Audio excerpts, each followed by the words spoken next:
Breaking tonight, North Korea has announced that Kim Jong-un has been briefed by his generals on a potential missile strike near the island of Guam. That announcement comes after a week of threats between the U.S. and North Korea.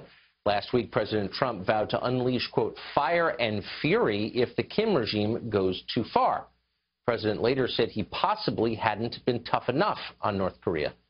Meanwhile, with Venezuela on the brink of civil war, Trump suggested there could be American military intervention there as well. Charles Krauthammer is an author, a columnist, an all-around brilliant person. He says the public may be missing the point of the president's threats. Charles Krauthammer joins us tonight. So, Charles, the point of a threat is that you have to be able to back it up. And I don't think any American president would say something like that without having in mind how he might make good on it. What would be the point of military action against North Korea, or for that matter, Venezuela? Is either one of those a good idea? Well, they're both separate issues, I think. The North Korea one is quite straightforward. And we heard from General Mattis, Secretary of Defense, today. Look, if the North Koreans launch a missile at the United States, at Guam, at our troops, perhaps even he would add at Seoul or Tokyo, our allies, we're not going to wait for it to land.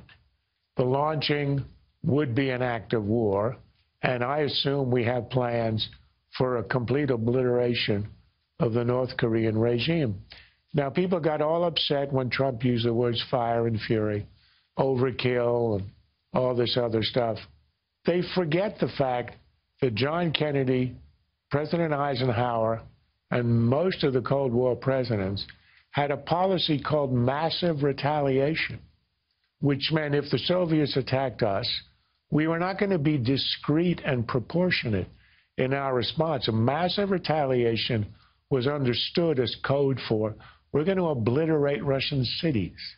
Now, that wasn't a pleasant prospect, but it was that threat that actually kept the peace for 50 years and is the reason we had no major war between the great powers for 70 years, longer than any time in modern history. So there's a place for that kind of overkill threat. My problem with what President Trump said is that he said they'd have to face fire and fury if they continue their threats. The problem is the North Koreans have been threatening us, insulting us, hurling all kinds of blood-curdling stuff every day and twice on Sunday for about 50 years. It's not the threats that, that we would be retaliating for. It is any action, any move to threaten our allies, ourselves, our territories. I think he needed to make that clear. But the fire and the fury, that was a perfectly reasonable recreation of massive retaliation. Have you ever seen a scenario where the U.S. uses military action against North Korea and millions don't die in Seoul? That seems such a high price to pay. Do you really think the administration is willing to risk that with military action? If we're attacked, there won't even be a question. Our response will be automatic, and there will be deaths in Seoul.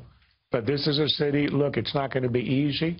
It could be evacuated, but the other part of it is that we can attack the artillery. It isn't as if, this is untouchable artillery that the North Koreans have trained on Seoul. Remember the bomb that we dropped in Afghanistan, the mother of all bombs? You do a string of those, you don't have to go nuclear, and you can vastly reduce the firepower of the North Koreans. Look, I'm not trying to strategize or to play out a war scenario, but if we're attacked, the response is automatic. The question is, if we're not attacked, are we willing to push the North Koreans to the point where they would start a war? And that's a different question. It's a more delicate question, and it's a more morally fraught question, because you're right.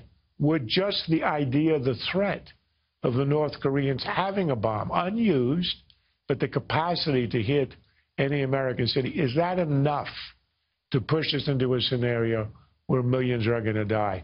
That's not an easily answered question. And I suspect, Tucker, that in the end, if it came to that, if it was just a potential threat, a threat out there, a sort of Damocles, that we would decide to acquiesce rather than go to war. You would think so. That would be an awfully big deal otherwise. Charles Krauthammer, thank you for that. That was interesting. My pleasure.